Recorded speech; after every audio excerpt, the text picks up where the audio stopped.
안녕하십니까, 우짜입니다. 이번 이야기는 트럼프 관세의 목표는 결국 중국이다 입니다. 그럼 보시죠. 2025년 9월 25일 트럼프의 새로운 관세는 언뜻 보기에 대형 트럭의 25%, 주방 캐비닛과 화장대의 50%, 가구의 30%, 브랜드 의약품의 100% 등이 부과되면서 글로벌 기준과 특정 국가별 제재 위에 보호무역주의적 조치가 뒤섞인 것처럼 보입니다. 하지만 한 걸음 물러서 보면 하나의 패턴이 보이는데 9월 25일 조치는 중국을 직접적으로 겨냥했던 동남아시아를 거치는 간접적인 공급망을 겨냥했던 대부분 중국을 목표로 하고 있습니다. 왜냐하면 가구, 캐비닛, 자동차 및 트럭 제조, 제약 분야는 중국이 지배적인 지위를 구축한 산업에 해당되며 그런 산업들은 미국을 전략적으로 취약하게 만들었기 때문입니다. 따라서 9월 25일 관세와 이후 추가되는 관세들은 일련의 무역조 정리라기보다는 중국의 행동을 바꾸고 협상 조건을 바꾸기 위해 고안된 경제전쟁의 한 형태라고 할 수 있습니다. 우짜겐적으로 트럼프의 관세질에 대해 미국인들의 일자리 보호나 창출이 아니라고 계속 얘기하고 있는데요. 9월 25일 조치를 통해 관세 정책의 핵심이 미국 내 일자리 보호가 아니라 전략적 지렛대라는 걸 또다시 확인시켜 줬습니다.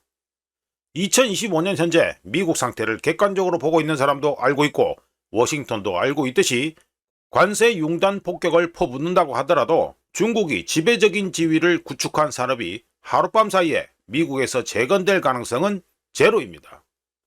캐비닛과 가구 제조는 재건하는 데만 수년이 걸리고 제약품 공급망은 아시아에 깊이 뿌리 내려 있으며 대형 트럭 제조는 몇몇 글로벌 기업에 집중되어 있습니다.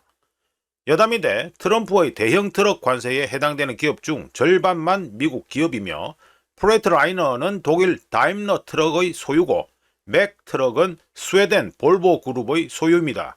따라서 독일 다임러와 스웨덴 볼보는 수백만 달러의 손실을 볼 것입니다. 다시 돌아와서 트럼프 관세 정책의 단기적인 영향은 생산을 미국으로 되돌리는 것이 아니라 중국의 경제 모델을 위협하는 데 있습니다.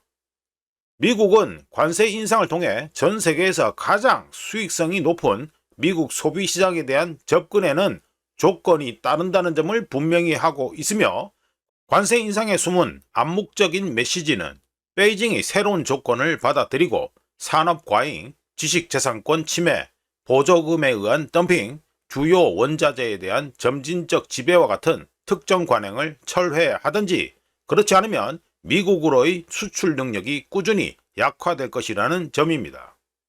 즉, 트럼프의 관세질이 저렇게 광범위한 이유는 중국 때문이라는 소리지요. 트럼프 관세질은 중국의 수출 엔진과 1대1로 야망과 관련된 산업 전반에 압박 지점을 만듦과 동시에 워싱턴에게는 협상 카드를 제공하며 중국에게 양보를 강요하는 것과 같습니다. 덕분에 중국에게 2판 4판 끝까지 가겠다는 단호한 마음가짐이 없을 경우 보조금을 줄이든지 중국 시장을 더 개방하든지 공급망에 대한 더 엄격한 검증에 동의하든 어떤 식으로든 워싱턴과 거래를 해야 됩니다.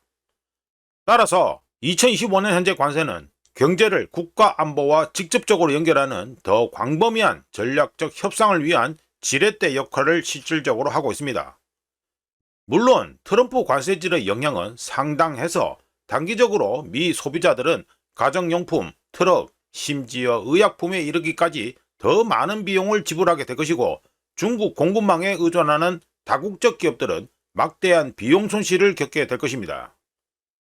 하지만 미국 정책 입안자들은 미국 경제가 이런 충격을 흡수하는 능력이 중국이 미국 수요를 다른 곳을 통해 대체하는 능력보다 더 나을 것이라고 확신하고 있으며 기업들에게 공급망 다변화를 강제하고 그 과정에서 해당 기업들이 멕시코, 인도 그리고 다른 미국의 동맹국들로 이전하는 한이 있더라도 결국에는 중국에 대한 미국의 의존을 장기적으로 줄일 수 있다고 봅니다.